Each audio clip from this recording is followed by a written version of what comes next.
mas lalong kumapit doon. "Hi everyone!" Pahabol niyang sigaw at kumaway sandali bago bumalik sa pagkakayakap. "Bakit ka umiiyak, Tito Floyd? May masakit po ba sa inyo?" "Dahil sobrang saya ko na makita ka," sagot ni Floyd, halos masamit sa emosyon. Tapos tumingin sa iba. "Pasensya na, pero hindi ko muna siya bibitawan. Kayo na maghintay, ibigay niyo sa akin to." Natawa ang lahat at tuluyan na nabasag ang bigat ng sandali. "Kung ganon, kumain na tayo habang yakap mo siya," suggestion ni Hugo. "Liam, guess what? May fries si Tito Hugo para sa'yo." "Yay!" Palakpak ni Liam. Tuwang-tuwa ito dahil nandun kaming lahat at ang atensyon ay nasa kanya lang. Sabay-sabay kaming kumain. Inaamin ko, pinaglilihan ko yatang burger at fries mula sa isang kilalang fast food chain at ilang araw ko ng comfort food yon, pero hindi ko naalis ang tingin ko sa kanila. Sa magama, hindi mapaghiwalay ang dalawa at nagkakwento tungkol sa eskwela habang nagsusubuan ng fries. Hindi tumigil si Floyd sa paghalik sa anak niya. Basang-basa ng luhang mga mata, ngunit hindi nawawalang ngiti. Napakasakit at napakasarap sa puso kong panoorin ng eksenang yon.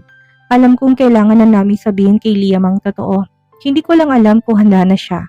Pero hindi rin namin dapat ipagpaliban dahil deserve niya na malaman ang totoo, lalo na kung tungkol ito sa pagkatao niya. Pagkatapos ng hapunan, nakaupo na kami sa sala. "Liam, baby, bungad ko. May mahalagang sasabihin si mommy sa'yo." Nakaupo pa rin siya sa kandungan ni Floyd. Tumingin sa akin gamit ang kanyang magandang mga mata na lagi nagpapalambot ng puso ko. "Ano po yun, mommy?" "Naalala mo nang tinanong mo ko kung bakit wala kang daddy?" "Na-remember ko, sabi niyo ni Tita Danica kasi malayo nakatira si daddy," sagot niya. Inosenteng-inosente at halos sumikip ang dibdib ko. Ngayon, hindi na siya nakatira sa malayo. Marahan kong sabi. Nagnining ang mga mata niya. "Totoo, mommy? Pwede bang si Tito Floyd ng daddy ko?" Saglit ako napatigil. Mukhang hindi na ako mahirapan na sabihin sa kanya dahil siya na mismo nag-request na maging ama niya. Ang biological father niya mismo. "Oo anak, ako ang daddy mo. Ako ang daddy mo simula't simula pa." Iyak ni Floyd at mahigpit siyang niyakap. Nagliwanag ang mukha ni Liam. Yumakap siya sa leeg ng ama. "Really? Daddy ko? Ikaw ang daddy ko? Daddy!" Halakak niyang pumuno sa buong bahay habang tuluyan nang bumigay si Floyd sa iyak. Hinahalikan ng pisnget ang buhok ng bata. Nilalamon ng sobrang pagmamahal. Walang nakapigil sa luha sa buong silid. Para kaming lahat ay naging bata ulit. Nakikisalo sa tuwa ni Liam. Parang kailangan ko na magtimpla ng chamomile tea para kay Floyda. Biro ni Jackie. Humihikbi din. Actually, lahat tayo dapat meron. Nagtawanan ng lahat. Gumaan ang hangin sa living room na yon. Nang kumalas sila, hinaplos si Liam ang mukha ng ama. "Huwag ka nang umiyak, Daddy. Masaya ka na ba ngayon?" "Higit pa sa masaya," pangako ni Floyd. "Pinakamasayang sandali sa buhay ko to." Pumalakpak si Hugo. "May idea ako. Walang uuwi ngayong gabi. Maraming kwarto dito. Gawin nating on the spot celebration at walang tatanggi. Kakatayin ko kayo." "Gusto ko yan. Dito tayo," sang-ayon ni Isla. At isa-isa ring pumayag ang lahat. Tumalon si Liam sa tuwa. "Yay! Pajama party!" At ganun nga ang nangyari. Isang gabing puno ng tawanan, laro at mga kwento. Si Liam ang sentro ng lahat. Nagpamigay pa si Hugo ng pajamas at malalaking t-shirt para sa lahat. Nang mahiga kami ni Floyd kasama si Liam sa gitna namin, niyakap niya kaming pareho. Hindi ko akalain may ganitong klaseng kasiyahan. Buo, kompleto, pero sa sandaling yon kasama sila, naniniwala na ako.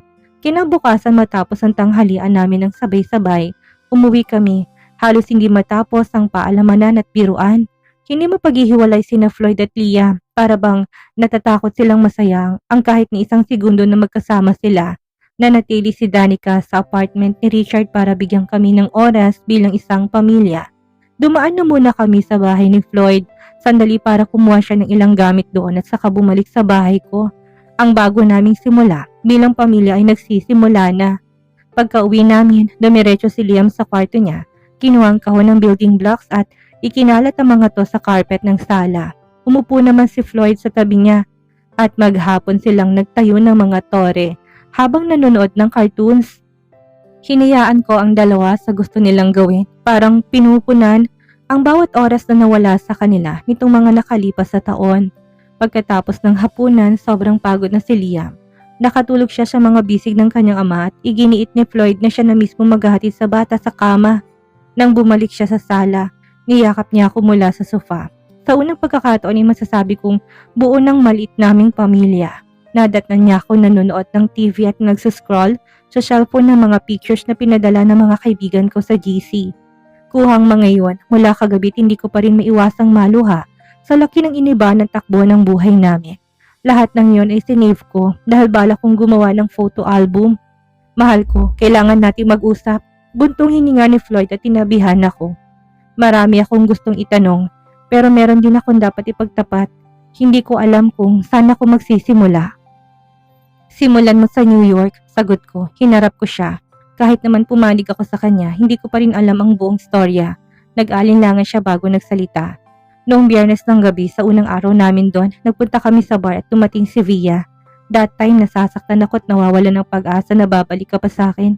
Nakikipagkita ka kay Leo noon, kaya sumama ako sa kanya. Mali yun pero isang beses lang nangyari. Kahit nung sandaling yun, ikaw pa rin ang iniisip ko. Nilunok kong bigat sa lalamunan ko. Aaminin ko na saktan ako, pero hindi na ako makikipagtalo. Hiwalay tayo nang mangyari yun at tama ka, lumabas kami ni Leo. Hayaan na lang natin yung sa nakaraan. Lumuwag ang mukha niya, ngunit maingat niyang tinanong. Pagkatapos sa matagal na bumabagabag sa kanya. At ikaw at si Leo, hindi ako nakipagsiping sa kanya kung yun ang iniisip mo. Pero ilang beses kami naghalikan, pag-amin ko. Mabuting tao siya, pero hindi kita naaalis sa puso ko. Na-realize ko yun nang makita ko si Via na nakakapit sa'yo na parang linta sa opisina. Doon ko tinapos ang lahat bago pa man magsimulang sa amin. Lumipat si Leo sa California at si Felicity. Kinuwento ni Floyd ang lahat ng kanyang nalaman at kung paano niya inilantad ang kasinungalingan nito. Magmula sa maliit na detalye hanggang sa malaki wala siyang pinalampas. Hindi na ako nagulat kung ugalit katauhan lang ni Felicity ang basihan. Tugma ang lahat. Hindi ako makapaniwala sa lalim ng panlilinlang niya, ngunit lalong lumitaw na si Rubilin ang pinakamasama sa lahat at dahil doon tuluyan ko nang tinanggal si Andres. Pagtatapos niya na may bahagyang ngiti, nakaramdam ako ng kilabot, natatakot ako sa pwede nilang gawin. Huwag kang mag-alala mahal ko, mananatili ang security team para bantayan ka. Hindi sila makakalapit sa iyo o sa anak natin. Pangako niya, nangingilid ang luha. Anak natin, Diyos ko, kung nakita lang sana ito ng mga magulang ko. At dala niyang pangalan ng tatay ko, gaya ng lagi kong ninanais. Dinikit niyang kanyang noo sa akin, puno ng emosyon. Mahal kita, Francesca. Mahal din kita. Pero, paano ko sasabihin sa mga magulang ko? Tungkol sa'yo, tungkol kay Liam, tungkol sa batang ito. Mabilis na gumawi ang kamay ko sa tiyan ko. Bakit ka natatakot? Tanong niya, dahil Floyd, malalim kong buntong hininga. Hindi ko kailanman nasabi sa kanila na nakipag-ugnayan ako sa isang estrangherong nakamaskara sa isang ball. Ang alam lang nila, may nakilala ko lalaki kasama siya buong gabi. Isipin mo kung paano sila magre-react kapag nalaman nila na hindi ko nakita ang mukha niya. Natawa siya at umiling. Magiging interesting nga yun at hindi pa nila alam na buntis ka ulit. Hindi pa, gusto ko sabihin ng personal sa kanila. Kung ganon, gawin natin ang tama. Magpunta tayong dalawa sa Batanes. Sasabihin ko ang ako ang ama ng Liam. Nabuntis ka ulit, ikakasal tayo sa pinakamalapit na panahon. Ano sa tingin mo? Napairap ako pero bahagyang ngumiti. Sobrang dami naman ng revelasyon na yan para sa isang bisita. Perfect nga ang plano ko. Biro niya. Sandali, sino ba nagsabi na pakakasalan kita? Iniisip kong bawian din siya sa mga biro niya. Ikaw. Sinabi mo kay Via na ikaw ang future Mrs. Russo. Narinig pa nga yun ng mga kaibigan natin at kung hindi ako nagkakamali, na-record pa yun ni Hugo. Paalala niya, mayabang. Para lang yun ipakita sa kanyang lugar niya. Huli na, akin ka na, touch move. Nakangiti siya na parang isang bata, ngunit seryosong mga mata. Kahit na gusto kitang pakasalan bukas na bukas din, hihintayin natin para sa mga magulang mo, para sa mga kaibigan natin at para sa isang proper na selebrasyon. Gusto kitang makitang nakasuot ng wedding dress, mahal. Gusto ko malaman ng mundo na akin ka. Pero hanggang sa dumating yon, hindi ko nakakayanin na isang gabi malayo sa iyo o sa anak ko. Naku, pwede mo namang makita si Liam kahit kailan mo gusto. Umiling siya. Hindi lang bisitang gusto ko. Gusto ko kayong kasama, kayong dalawa. Sa lahat ng oras, either lilipat kayo sa bahay ko o ako ang lilipat dito. Pumili ka. Napakurap ako, hindi ako handa. Ang bilis naman. Hindi ba pwedeng pag-isipan ko muna to? Dito o sa bahay ko, wala akong pakialam kung saan, basta kasama ka ng anak natin. Mariin niyang sabi. Walang makakabasag sa kanyang pasya. Sa huli tumango ako. Sige, lilipat kami sa'yo. Perfect, nagliwanag ang buong mukha niya. Bukas mismo at ngayong gabi, binuhat niya ako mula sa sofa at mahigpit na niyakap. Hindi nakatabi bitawan. Dinala niya ako sa silid at marahang isinara ang pinto. Nagtagpo ang labi namin na puno ng pananabik at lambing. Dahan-dahan niya akong inihiga. Ang mga mata niya ay nakatitig sa akin na para bang ako lamang ang mahalaga sa mundo. Nang gabing yon, wala nang salita, tanging wika ng haplos, ng muling panunumpa, ng dalawang kaluluwang muling nagsama. At sa wakas, naramdaman ko muli ang kabuuan. Parang panaginip ang unang gabi na magkasama kami ulit. Isang panaginip na alam kong hindi mawawala pagising ko. Kaya lubos na payapang naging pagtulog ko, maging ang baby monitor ni Liam ay tahimik buong gabi. Isang palatandaan na pati ang anak ko ay mahimbing at payapa at marahil ay dala na rin ang buong araw na paglalaro kasama ang ama. Pagmulat ko ng mga mata, wala siya sa tabi ko. Nakasarado pa rin ang kortina sa kwarto pero may maliit na awang kung saan tumatagos ang liwanag ng araw. Umaga na't hindi ko alam kung anong oras na at wala naman talaga akong pakialam. Dahil linggo naman ngayon at effective today, ang leave na binigay sa akin ni Hugo. May marahang ingay na nagmumula sa kusina. Nagunat ako bago bumangon at sinundan ng tunog at amoy ng anumang niluluto nila doon at doon ko nadatnan ang dalawa kong boys na abala sa masasayang usapan tungkol sa bagong bahay. Nasa dining table silang dalawa. Si Liam ay may hawak na chocolate milk at grilled cheese at nakikinig ng mabuti habang nagsasalita ang kanyang daddy. Ang mesa ay parang galing hotel, breakfast buffet. May prutas, juice, yogurt, tinapay, cold cuts, itlog, pati cookies. Alam kong in-order lang niya yon. Pareho silang maayos ang bis, hindi na nakapantulog ang dalawa. At talatang bagong ligo sila. Napakurap ako, ang tagal ko palang nakatulog at hindi rin nila ako ginising. Mami! Bungad ni Liam, puno ng tuwa ang boses. Good morning, sweetheart. Hinalikan ko siya sa noo bago tumingin kay Floyd. Magandang umaga rin sa'yo. Yumuko at ako mabilis siyang hinalikan sa labi. Good morning, mahal ko. Halika, umupo ka. Kami ni Liam ang naghanda ng breakfast para sa'yo. Hindi ba, Liam? Yes, Daddy, sagot ng bata, nakangiti. Dineliver lang po pero kami na po nag-ayos sa plates. Uupo ako, sinalinan ako ni Floyd ng gatas. Naku, booking agad. Anyway, alam ko na pagod ka kagabi kaya hinayaan kitang matulog. Salamat. Ngumiti ako bago tumaas ang kilay. So, ano bang pinag-uusapan yung dalawa at mukhang napakaseryoso nyo tungkol sa bagong bahay? Mabilis sa sagot ni Floyd habang nilalagyan ako ng pagkain sa plato. Kumain ka muna, tapos maganda ka. Tinawagan ko ng moving team. Paparating na sila para tumulong sa paglilipat ninyo. Muntik akong mabilaukan sa gatas. Sandali, sinabi mo na kay Liam? Nahuli ko siyang nakangiti.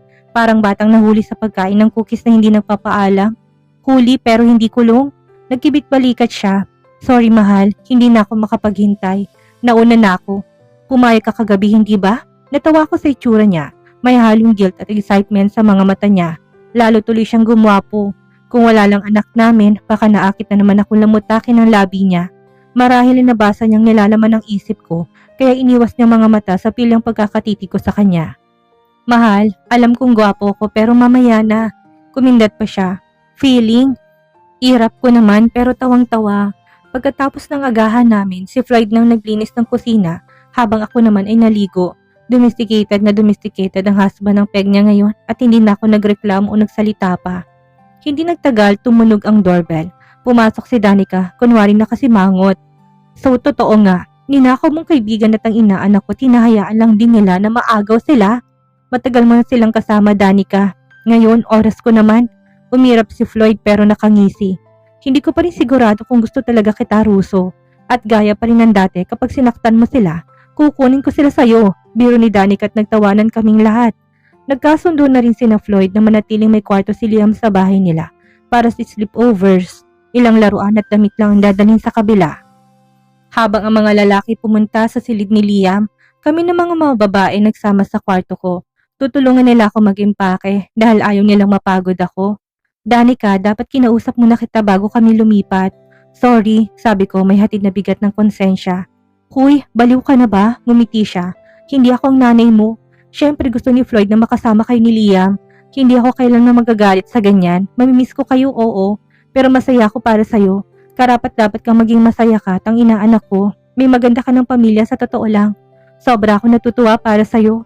Salamat, ikaw ang best friend ko sa buong mundo. I know. Kumindot siya at si Richard nagtanong na kung pwede siyang lumipat dito. Nilimas na namin ang apartment niya. Baka nga paakit ng kahon ngayon, kaya don't feel bad. Mangyayari talagang ganito sooner or later. Hindi na tayo mga bata. Napabuntong hininga si Isla, parang nananaginip. Nakakainggit, parang gusto ko na rin pumayag sa gusto ni Hugo. Matagal niya na akong inaaya na lumipat mula na mag-isa ako dito sa Pilipinas. Kung ako sa'yo, pumayag ka na. Si Bettina nang sumagot. Mabuting tao si Hugo. He's a changed man dahil sa'yo talatang halata namang baliw na baliw siya sa'yo. At mahal mo rin siya. Huwag mo nang itanggi. Walang kasing gandang gumising sa tabi ng taong mahal mo. Tumalikod siya at ikaw naman ang tahimik mo, Jackie ha. Kumusta na kayo ni Jaime? Bumagsak ang balikat ni Jackie. Malalim ang buntong hininga. Honestly, hindi maganda. Lumayo kami sa isa't isa. Ano? Bakit hindi mo sinabi? Kunot-no kung tanong. Ang dami mong pinagdadaanan eh. Ayokong dagdagan pa. Sus, ang pagkakaibigan ay pagbabahagi ng buhay. Hindi mo kailangan akuin lahat. Mariin kong sabi, anong nangyari? Kumumpas si Danica. Oo nga, ikwento mo na para mabugbog ko si Jaime. Halos hindi makapagsalita si Jackie. Namumuong luha niya. Sinurprise ko siya. May babaeng nagbukas ng pinto at suot lang ang polo niya. Narinig ko pa siyang sumigaw. Is it the pizza, babe? Tapos lumabas siya, naka-boxers lang. Binasag ng luha ang tinig niya. Agad tumayo si Danica. Aba, gago yun. Pupugutan ko ng ulong lalaking yun. Huwag, Danica, pakiusap. Sapat ng kahiyan na yun. Huwag na lang. Pakiusap ni Jackie sa nanginginig na boses. Nanilisik ang mga mata ni Isla. May magandang idea ko. Hindi lang tama mabugbog lang siya. Dapat mas masakit. Hindi pwedeng ang kaibigan lang natin ang masaktan. Ano siya, siniswerte? Hinugot niya ang phone mula sa bulsa ng romper niya at mabilis na tumipa. Pagkatapos ay nilagay sa speaker ang tawag na yon.